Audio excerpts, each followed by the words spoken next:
Hello guys, कैसे हैं आप सब। मैं Sagar Saxena from SP tours and travels. हम लोग पासपोर्ट और वीज़ा की सर्विसेज में एक्सपर्ट हैं और ग्राउंड की स्टडी सारी हम लोग करते हैं, उसी के बिहाफ पे हम लोग वीडियोस बनाते हैं। तो बहुत समय से एक प्रॉब्लम आ रही थी लोगों को कि वो जानना चाह रहे थे कि यूएस के वीज़ा के लिए जो इंटरव्यूज़ होते हैं वो इंटरव्यू में क्या क्या पूछा जाता है, वो कितना मुश्किल होता है, क्या होता है। तो आज मैं इस वीडियो में यही बात करूँगा कि जो मेन क्वेश्चंस होते हैं वो क्या पूछे जाते हैं। ऐसा नहीं है, एक बात मैं आपको क्लियर कर दूँ, ऐसा नहीं है कि सभी से सारे क्वेश्चन पूछे जाएं। कई बार ऐसा होता है कि किसी से एक क्वेश्चन पूछा जाता है, उसका वीज़ा अप्रूव कर दिया जाता है, किसी से 10 क्वेश्चन पूछे जाते हैं और उसका वीज़ा रिजेक्ट कर दिया जाता है। ये टोटली एम्बेसी के ऊपर है कि आपको वीज़ा मिलेगा या नहीं मिलेगा। कोई अगर आपको कहे कि भी हम वीज़ा दिला देंगे ऐसा है, तो वो टोटली फर्जी है। आपको जो वीज़ा है वो एम्बेसी ही देगी, वो टोटली एम्बेसी के ऊपर होती है क्या सवाल करेगी। और कई बार जो मैं आपको अभी क्वेश्चन आंसर्स बताऊंगा उसके बियॉन्ड भी वो लोग आपसे क्वेश्चंस पूछ सकते हैं कि वो आपकी प्रोफाइल से रिलेटेड ही होगा, वो पूछ सकते हैं। तो मैं बेसिक क्वेश्चंस आपको बता दूं जो आज तक हमारे क्लाइंटों से पूछे गए हैं, किसी से 2, किसी से 4, किसी से 5, किसी से 10। वैसे टोटली मेजर 16 क्वेश्चंस हैं जो पूछे जाते हैं यूएस के वीज़ा इंटरव्यू में। तो मैं शुरुआत करता हूं। तो जो पहला क्वेश्चन है वो है why do you want to visit America, कि आप अमेरिका में क्यों विजिट करना चाहते हो। सॉरी, ये वीडियो जो है थोड़ा लंबा होगा, उसका रीज़न ये है कि मैं ब्रीफ में आपको समझाऊंगा। Why do you want to visit America? आपको ऐसा जवाब देना है कि जो एम्बेसडर है या जो आपका इंटरव्यू लेने वाला है वो सेटिस्फाई हो जाए। जैसे कि मैं लिबर्टी ऑफ स्टैचू देखना चाहता हूँ, मैं लास वेगास घूमना चाहता हूँ, मैं कैलिफोर्निया घूमना चाहता हूँ, या अगर आपका कोई रहता है और इनविटेशन उसका लेटर है तो मैं वहाँ जाना चाहता हूँ, मैं उससे मिलना चाहता हूँ। कोई सॉलिड रीज़न आपके पास होना चाहिए, ठीक है। और आपके पास मैं आपको बता दूं 2 ऑप्शन होते हैं, एक हिंदी एक इंग्लिश, और भी लैंग्वेज होते हैं जो आप दे सकते हैं वहाँ पे इंटरव्यू में। तो आपको जो भी प्रेफरेबल हो वो लैंग्वेज आप चूज़ करें। अगर आप इंग्लिश में अच्छे नहीं हैं तो आप हिंदी चूज़ करें, इंग्लिश में अच्छे नहीं है तो हिंदी चूज़ करें, और हिंदी में अच्छे नहीं है तो फिर इंग्लिश यूज़ करें। बट मैं प्रेफर यही करूँगा कि आप जो है इंग्लिश यूज़ करें। पहला क्वेश्चन ये था। अब मैं सारे क्वेश्चंस के बारे में बात करूँगा। why do you want to visit America, the first one। उसके लिए आपको एक सॉलिड आंसर देना है कि आप क्यों जो है अमेरिका विजिट करना चाहते हैं। दूसरा क्वेश्चन है what kind of work do you do, आप हिंदुस्तान में क्या काम करते हैं, आप का पूरा जॉब प्रोफाइल क्या है। अगर बिजनेस है तो बिजनेस के सर्टिफिकेट्स आपके, वो उनको सेटिस्फाई होना चाहिए कि ये आदमी जो है वापस आएगा। जितने भी मैं क्वेश्चन आपसे करूँगा या इंटरव्यूअर करता है या मैं आपको बताऊंगा, उसमें सिंपल एक ही चीज़ होती है, उनका मोटिव एक ही होता है कि उन्हें ऐसा जवाब मिले कि हाँ ये आदमी इस कारण से हिंदुस्तान वापस आएगा। पहला ये था why do you want to visit America, दूसरा what kind of work do you do, तीसरा what kind of money do you have, आपके पास जो पैसा है वो कितना है, वो पैसा आपका वाइट है, लिक्विड में है, एसेट्स में है, वो आपका पैसा कैसे है वो आपको ब्रीफ में बताना है। अगर आपकी एफडीआं हैं और आपकी प्रॉपर्टी है, अब वो सारी चीज़ें लेके जाइए, उनको दिखाइए। ऐसा नहीं है कि वो सिर्फ पूछ रहे हैं, वो आपसे कोई भी पेपर जो है डिमांड भी कर सकते हैं। उसके बाद है what kind of money do you have. उसके बाद आ गया रियल एस्टेट इन अमेरिका। ये बहुत लोगों से आजकल पूछने लगे हैं कि आप वहाँ जाके प्रॉपर्टी तो नहीं खरीदोगे। तो आपको इसका जवाब कोशिश करनी है ना में ही देना है। कई लोग ऐसा होता है जो बहुत फंड्स दिखा देते हैं, 1 करोड़ 5 करोड़ 10 करोड़ ऐसा दिखा देते हैं। हमारे कई क्लाइंटों के साथ हुआ है। तो बोल देते हैं ऐसा कि हाँ हम लेने का सोच सकते हैं वहाँ पे जाने के बाद, क्योंकि अमेरिका में जो है वो आप टूरिस्ट वीज़ा पे भी प्रॉपर्टी परचेज कर सकते हैं। तो लोग ऐसा करते हैं। तो जब भी ऐसा कुछ पूछे तो आपको ना ही करना है कि नहीं हम अमेरिका में जो है प्रॉपर्टी परचेज नहीं करेंगे। अगला क्वेश्चन है 5वां, will you return in India और रीज़न टू रिटर्न, कि भाई आप हिंदुस्तान में जो है वापस आओगे और एक सॉलिड रीज़न। तो इसका भी आपको जो जवाब देना है कि हाँ मैं इंडिया वापस आऊँगा, उसके लिए आप बोल सकते हो कि मेरी यहाँ पे फैमिली है, मेरी यहाँ पे जॉब है, मेरा यहाँ पे बिजनेस है, या मेरी यहाँ पे प्रॉपर्टी है, या फिर मेरा जो फ्यूचर है वो इंडिया में ही है, मैं बस एक टूरिस्ट के बिहाफ पे जो है वो यूएस में जाना चाहता हूँ। छठा जो क्वेश्चन है वो है डू यू हैव फैमिली और योर प्रॉपर्टी इन इंडिया। तो वो आपसे अगला क्वेश्चन ये करेंगे इसके बाद कि जो हिंदुस्तान में या इंडिया में आप कहीं से भी वीडियो देख रहे हैं, पाकिस्तान, हिंदुस्तान, नेपाल, भूटान, तो वो लोग आपसे पूछेंगे कि आपकी जो है आपके देश में पेरेंट्स हैं, आपकी प्रॉपर्टी है, तो वो कौन कौन है और प्रॉपर्टी आपकी क्या क्या है, जिससे उनको ये हो जाए कि हाँ ये अपनी बीवी के लिए तो वापस आएगा, अपने माँ बाप के लिए तो वापस आएगा, और किन किन चीज़ों के लिए वापस आएगा।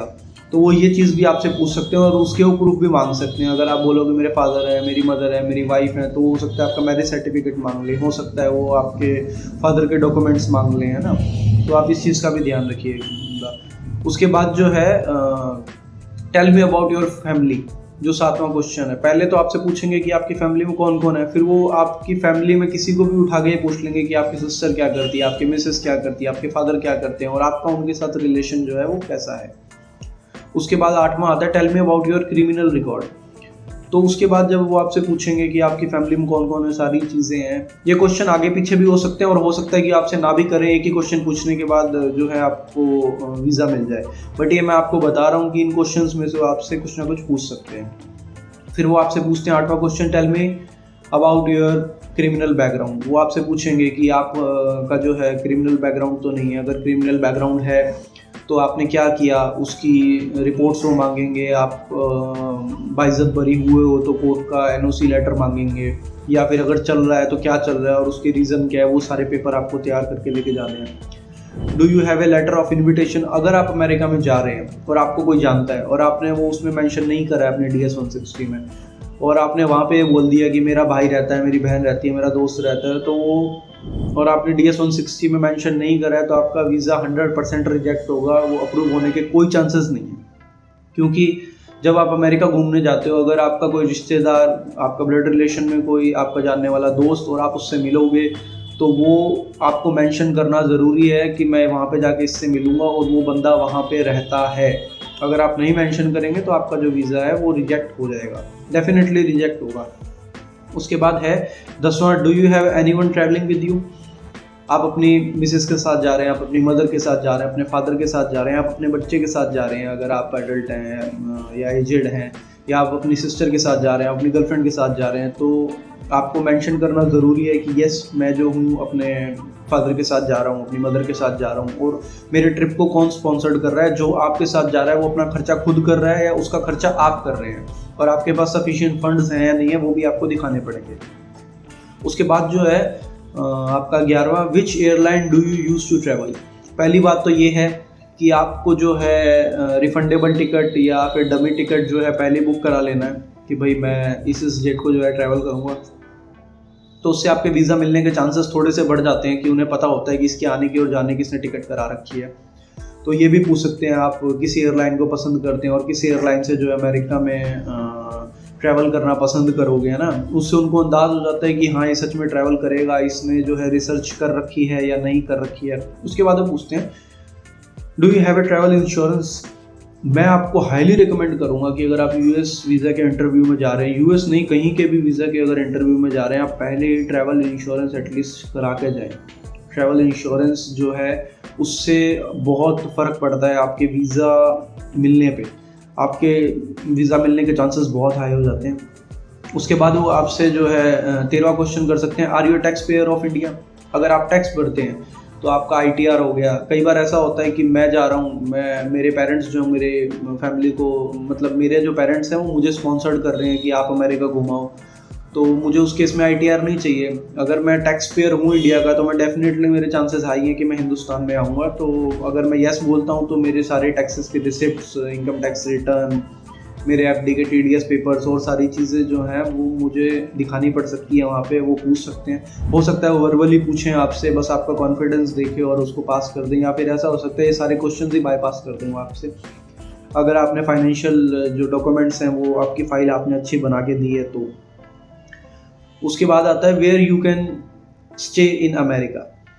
तो ये सबसे ज़्यादा इंपॉर्टेंट क्वेश्चन है, सबसे ही पूछते हैं वो लोग कि अगर आप अमेरिका ट्रैवल करोगे तो आप कहाँ रुकोगे। अगर आपके पास इनविटेशन वाला बंदा है वहाँ रुकोगे तो डेफिनेटली उसका आपको फ़ोन नंबर, उसका ईमेल एड्रेस, उसका रेजिडेंस परमिट, उसका ड्राइविंग लाइसेंस, उसका पासपोर्ट जो है आपको देना पड़ेगा।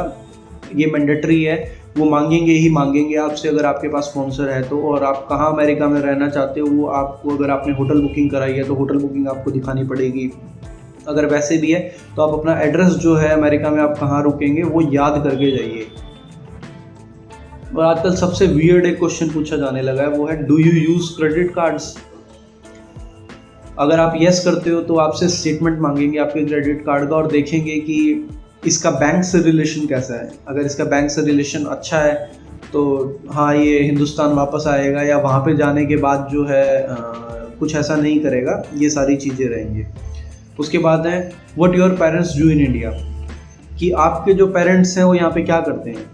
यहाँ पे जो 16वां क्वेश्चन है वो ये है कि आपके पेरेंट्स हिंदुस्तान में क्या करते हैं, गवर्नमेंट सर्वेंट हैं या बिजनेसमैन हैं, या फिर आपका कोई कुछ दैनिक बिजनेस है, और आपके उनसे रिलेशन कैसे हैं, उनका मोबाइल नंबर, उनकी आईडी कार्ड वो आपसे डिमांड कर सकते हैं, जिससे ये रहे कि इसके व्यवहार जो है उसकी फैमिली के साथ तो काफ़ी अच्छे हैं और ये इनके लिए भी वापस आएगा। बेसिकली जितने भी क्वेश्चन है, क्वेश्चन तो बेसिकली हज़ारों तरह के होते हैं, लेकिन ये बेसिक 16 क्वेश्चन है जिनकी आप अच्छे से तैयारी करके जाएं और बिना बेझिझक उनसे अगर बात करें अपनी लैंग्वेज में, इंग्लिश, हिंदी, आप जो भी यूज़ करते हैं, तो आप वहाँ पे अगर जाएंगे और इनके बखूबी जवाब देंगे और आपके पास डॉक्यूमेंट होंगे तो डेफिनेटली आपको जो है वीज़ा मिलेगा ही